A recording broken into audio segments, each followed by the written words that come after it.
প্রিয় দর্শক, আসসালামু আলাইকুম। সহিহ তিরমিজি ষষ্ঠ খণ্ড হাদিস নাম্বার 3189। সাদ রাদিয়াল্লাহু তাআলা আনহু কর্তৃক বর্ণিত আছে, তিনি বলেন, আমার প্রসঙ্গে 4টি আয়াত অবতীর্ণ হয়।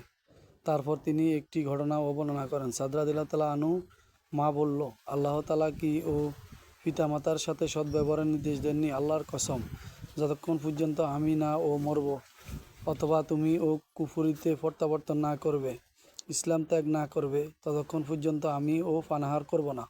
বর্ণনাকারী বলেন, লোকেরা তাকে আহার করাইতে চাইলে কাঠ দিয়ে তার মুখ ও ফাঁক করে তাকে আহার করাইত।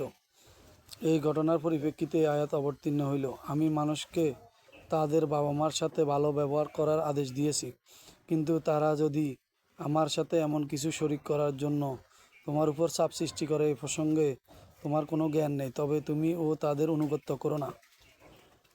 আমার নিকট তোমার প্রত্যাবর্তন হইবে। পার্থিব জীবনে তোমরা যা করেছিলে, তখন আমি ও তোমাদের তা জানিয়ে দিব। সূরা আল আনকাবুত 8 নম্বর আয়াত। হাদিসটি সহিহ মুসলিমের 7ম খণ্ডে 125 ও 126 নম্বরে রয়েছে।